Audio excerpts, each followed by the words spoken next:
Selamat siang semuanya. Siang Pak. Ya, terima kasih untuk kesediaan waktunya. Kita seperti jadwal yang sudah ditentukan, pada hari ini kita akan melaksanakan perkuliahan untuk mata kuliah proses produksi furniture yang akan diampu juga oleh beberapa dosen, terutama oleh saya sendiri. Saya izin memperkenalkan diri. Saya kebetulan sebagai dosen pengampu untuk mata kuliah proses produksi furniture ini, dan juga kebetulan sebagai ketua program studi untuk desain furniture. Jadi sebelum kita memulai perkuliahan ini sampai dengan 1 semester ke depan, pada kali ini kita mengetahui terlebih dahulu seperti apa mata kuliah yang akan kita pelajari, seperti itu ya, terkait apa itu proses produksi furniture atau apa gitu. Dan di sini saya akan menyampaikan rencana pembelajarannya yang sudah disusun oleh dosen-dosen pengampu dari mata kuliah proses produksi furniture. Ada tim giginya, yaitu ada saya sendiri, ada Pak Siska giginya, dan juga ada Pak Hilal atau Pak Agung. Untuk capaian pembelajaran dari mata kuliah ini yaitu harapannya mahasiswa mampu mengaplikasikan pekerjaan terkait produksi furniture yang terdiri dari mulai dari proses pembahanan, pembentukan atau milih konstruksi furniture, pengaplasan atau semi, sampai dengan perakitan ataupun assembly. Kemudian dari CPMK itu dibagi menjadi beberapa sub CPMK, yaitu ada 6, yang juga sub CPMK ini sebenarnya berasal dari bahan kajian, bisa juga dilihat di depan.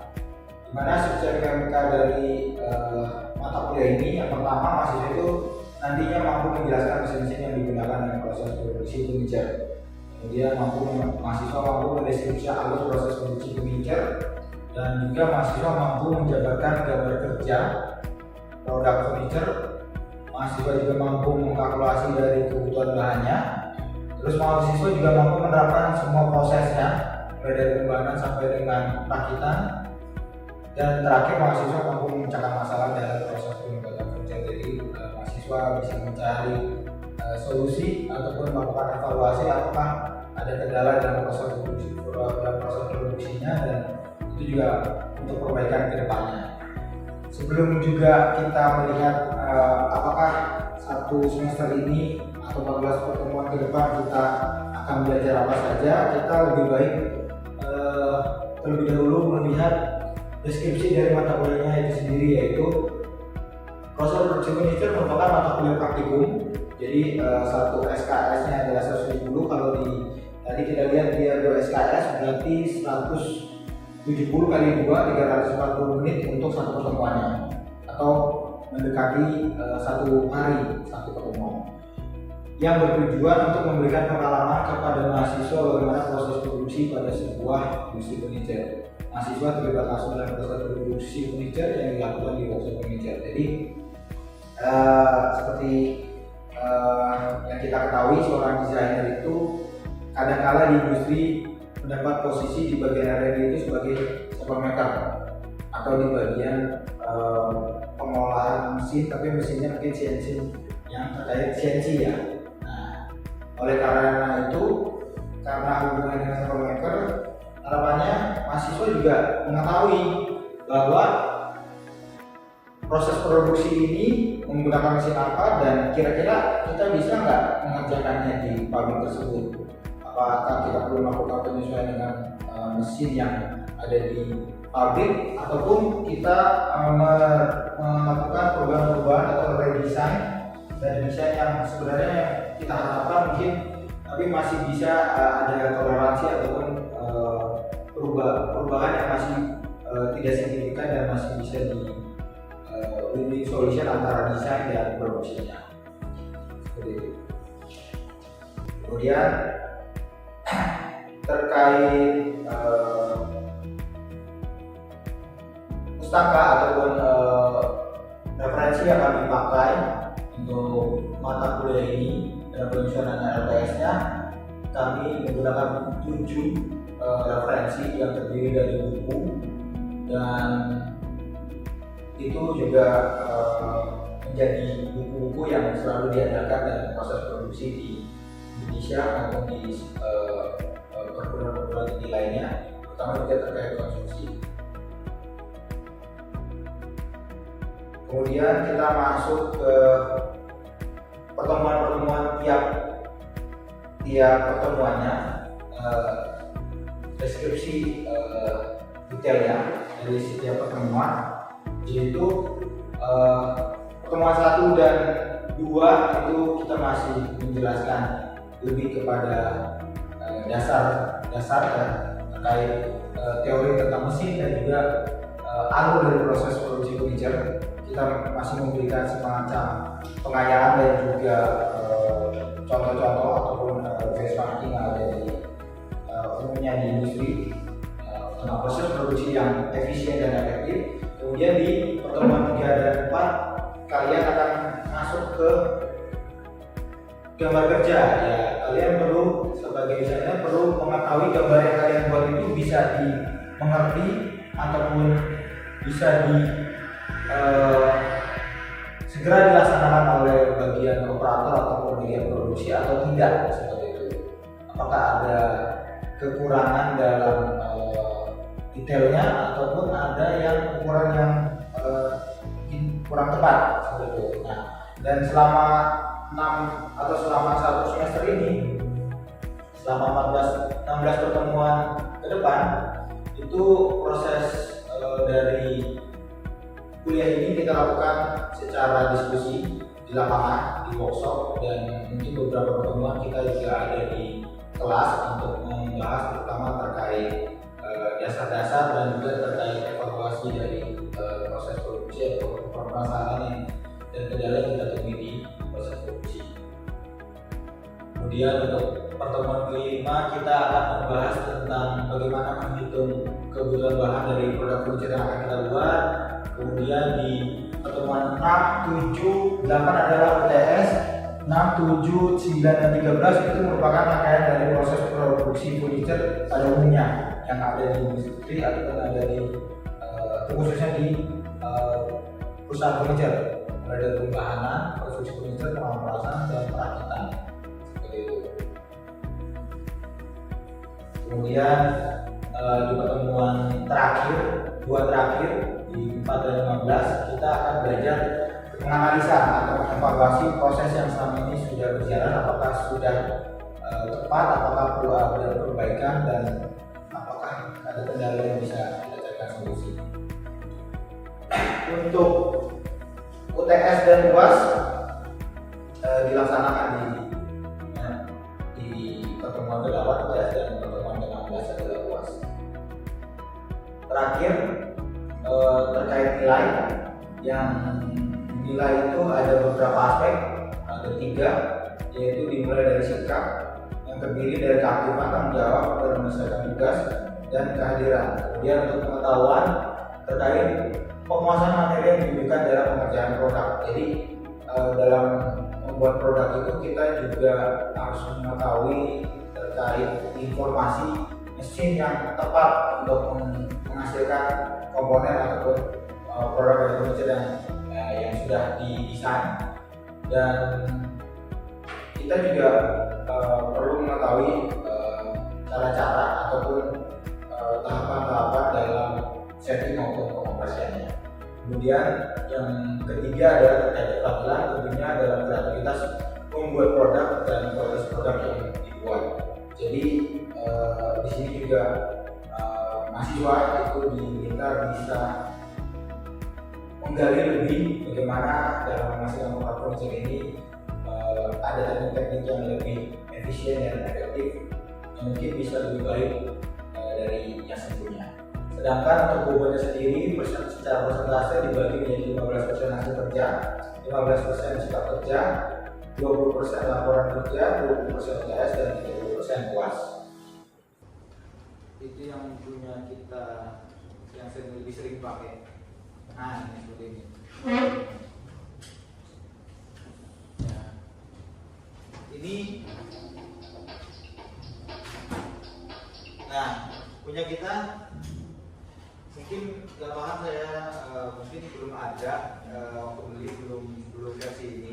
Ya, ini ada pedal untuk mengaktifkan pneumatik untuk menaikin hidrolik sebagai cover. Injak, ini ada semacam tiang. Nah ini tiang itu sebagai pembatas supaya benda itu nggak lari. Nah kalau sementara yang di Voltec itu di sini tergantung tebalnya.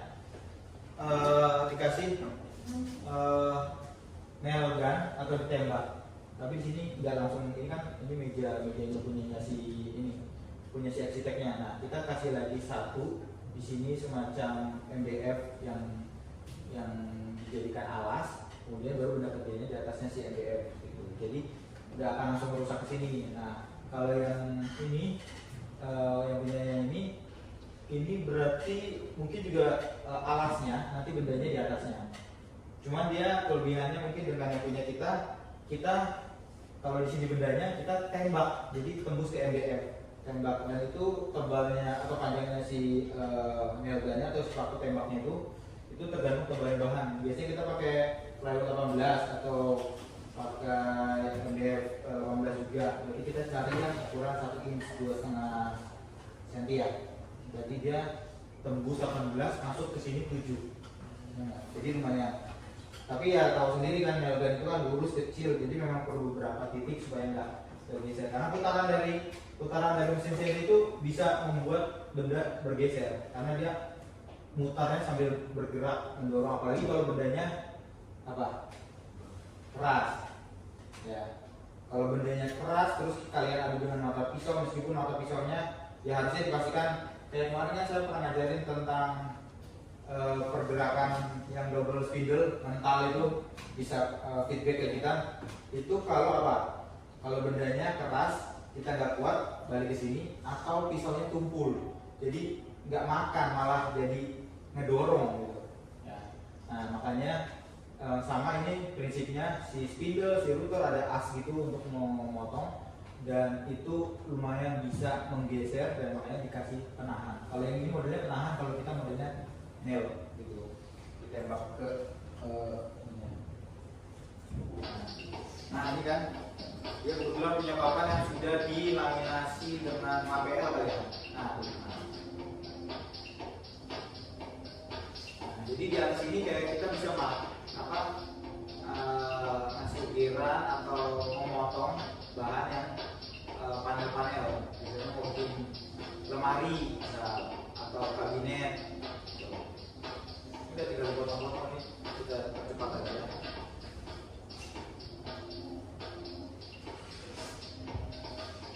Nih, kalian lihat ada ini tadi sedikit dia naik. Bentar. Nah, itu berarti kalau enggak dia di sini ada bridge. Jadi pernah main ini yang dulu waktu kecil puzzle bisa dipakai Voltec, terus nanti disambung.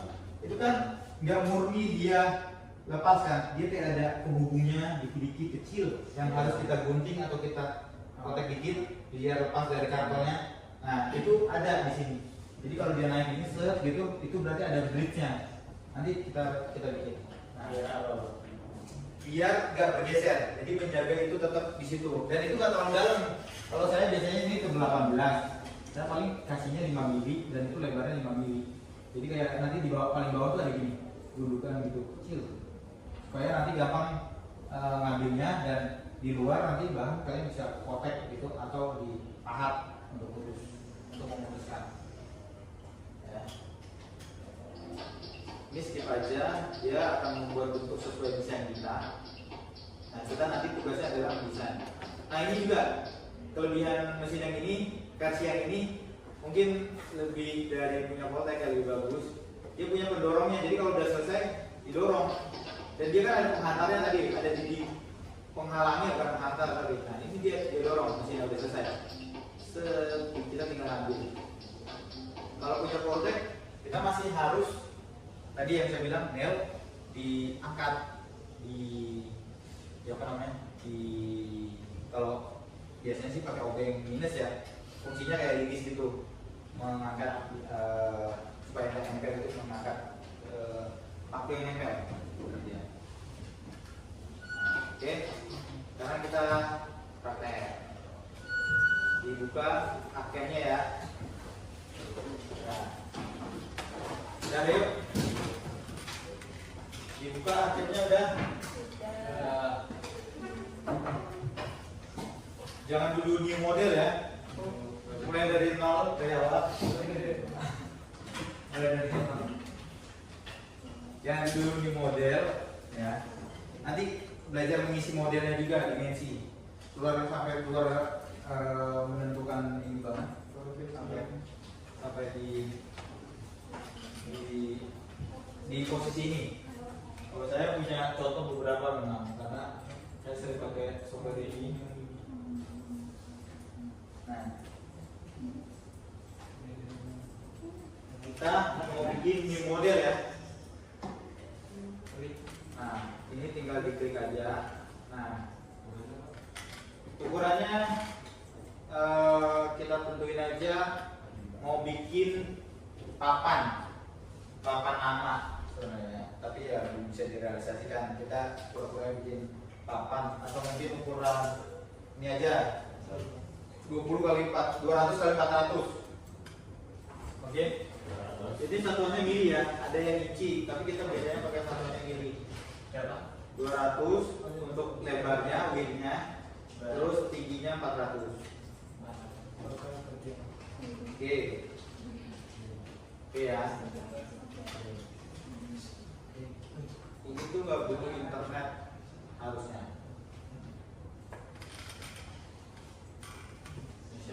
Punya lempel. Nah, saya matikan dulu. Nah, jadi ini tampilannya akan seperti ini, sama seperti yang di mesin CNC-nya. Ini X-nya, ini Y-nya. Jadi tadi kalau mesin X-Tech itu yang ke misalnya kita berdiri nih, kalian belum pernah lihat ke mesin X-Tech sana ya?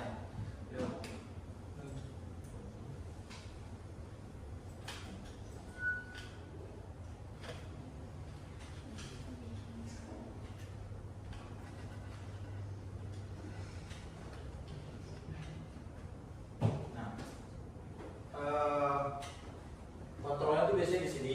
Jadi X-nya itu di sini, Y-nya itu di sini. Jadi makanya tadi pas kalian tampilannya seperti ini, berarti di sini adalah ini di sini X plus Y plus gitu. Nah, ini auto biasanya center titik mulai pekerjaan. Nah, kalian bisa ubah itu. Kalau mau kalian lihat ke video itu ada mulainya di sini. Kalau kalian mau mulai di sini, ini berarti kalian misal ini adalah tempat kalian berdiri, misalnya ini mejanya, kalian berdiri di sini. Itu titiknya nanti kalian ganti ke balik lagi ke akhir, kalian ganti di model. Oh, misalnya di berat ya. Terus masuk ke set size, baru kalian tentukan titiknya. Nah, geser kan lihat nih, lihat yang ini nih. Ini saya kalau klik ini dia akan ke sini. Titik mulai pekerjaan.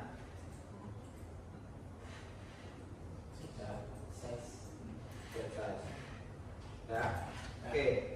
Kalau saya kenapa pilih di sini?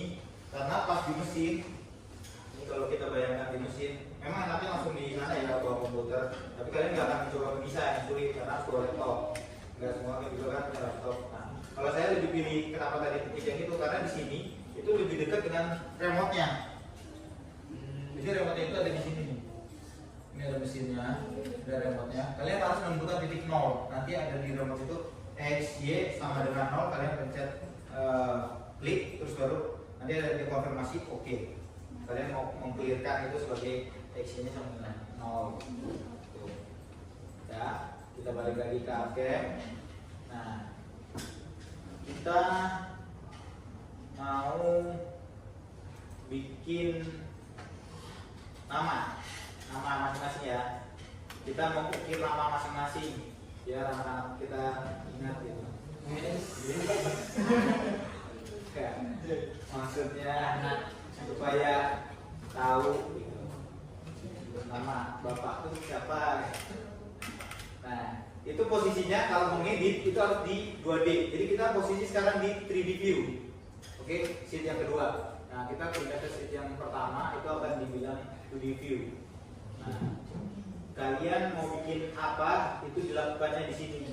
Kalau di 2D di sheet atas ini. Kalau AutoCAD kalian bisa nambah tab di sini, new atau apa beberapa ya. Kalau dia nggak bisa buka arcade yang lain, sofa yang lain gitu. Jadi ya harus di close dulu untuk selesai. Ini kita mau bikin dulu yang sederhana kotaknya. Ini kan bahannya 200 kali 400, berarti 20 kali 40 cm. Ya, tapi kita bukan mau bikin segini, tapi kita coba belajar juga membuat ukuran lain. Yaitu kita bikin kotak, jadi ini bebas. Ini kalian bisa tentukan di sebelah kanan mau berapa lebarnya, pakai aja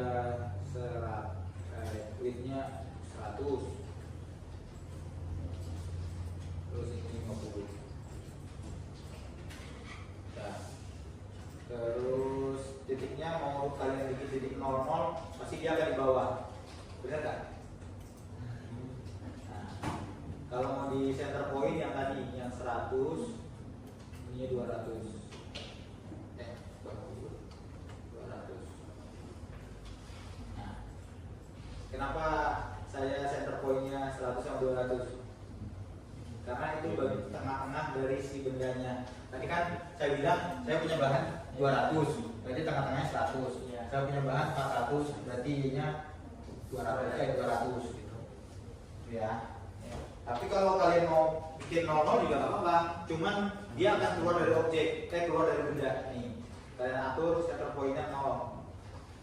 Kalau yang tadi biarkan aja, dia di model dia akan tetap, nah di sini tetap. Nanti mesinnya akan berjalan di sini. Tapi kalau ini untuk menentukan letak gambar aja. Kalian mau taruh gambarnya sebelah mana? Tapi seharusnya sih masuk di dalam bahan ya, karena bahannya segini. Bahan ini loh, bahan papan kayunya. Gak mungkin kan nanti ada gambar sini gak potong berarti kan. Nah, kalian taruh di yang memungkinkan. Mau bikin agak geser ke kanan, mau bikin 150,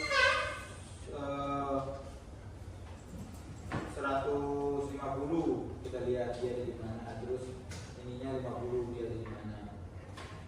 Pas kan? Nah, tuh di sini. Pas banget di pinggir gitu. Kita kembalikan aja ke 100 dan 200.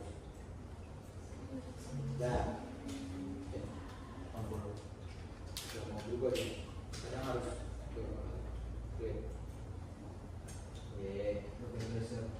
Udah terlanjur saya enter tadi. Kita lihat dulu. Kalau langsung enter langsung ke fungsi, Pak? Iya, karena tadi kan saya pencet create. Ini saya bikin lagi. Ini dia udah ada senternya. Tadi berapa saya bikin? 100 dan 50. 100 50. Create langsung. Kalau yang dipilih itu tandanya akan jadi umum. Terus kalau mau memilih beberapa pencetnya shift. Ya. Terus kita mau bikin nama kan? Ini kita udah ada frame. Terserah mau kalian bikin frame-nya beberapa, tapi di sini nggak ada istilah perintah kayak AutoCAD ya, offset. Jadi kalian bikin sendiri. Mau bikin frame 2, berarti kalian kira-kira bikin berapa nanti? Kurangin 2 biji. Mau 140 dan agak gedean 104 ya, 110 segitu aja. Tingginya jadi 60. Nah, oke. Kalau mau hilang dari yang umumnya, dari ininya klik di luar. Oke, dari sini udah ada yang sampai. Sama kan? Gampang lah.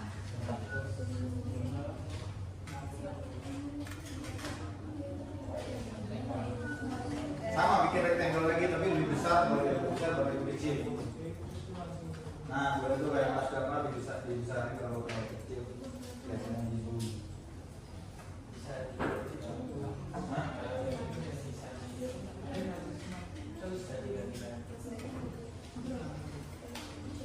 Iya. Berarti tadi kan itu saya mau cepat biar nggak ngedit gitu. Jadi 2 dimensi bisa untuk 3 dimensi. Belum. Kan belum dimakan. Dia cuma menggambar di atas 3 dimensi. Oh, kan. Iya. Cuma ini aja tapi belum diapa-apain apa dia kayak kamu menggambar di atas papan gitu. Belum termakan, belum terani. Nah, terus kita tulis nama ya. Kan tadi cuma mau ini belajar cara menggunakan dasar. Jadi kita tulis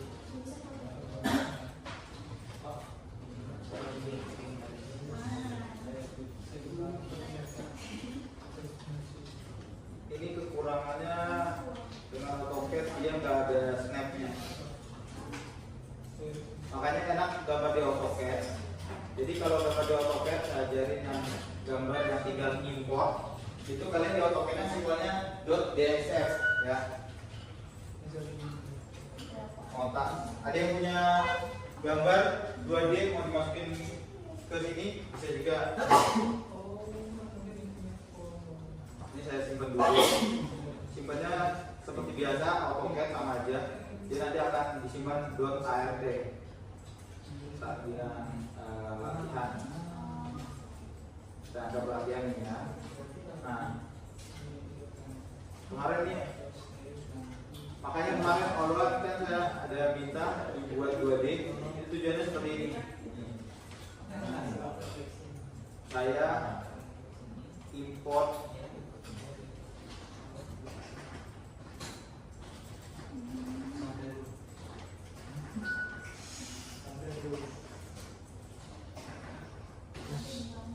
ini kalau mau import bukannya melalui open ya, bukan new ya. Halo.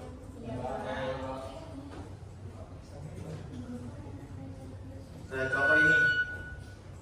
Saya mau bikin panel putih, bentuknya dot. Ini dotnya udah dibuat. Saya tinggal open. Nanti akan ada dikonfirmasi ukuranmu segini gak?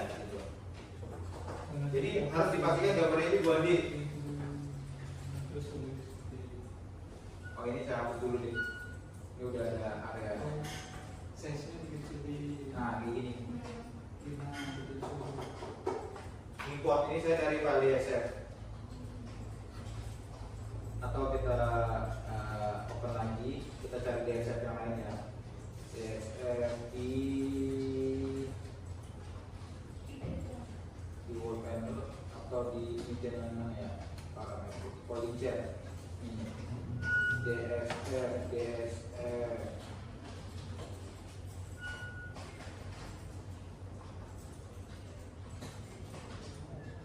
Ini contoh yang terakhir mana?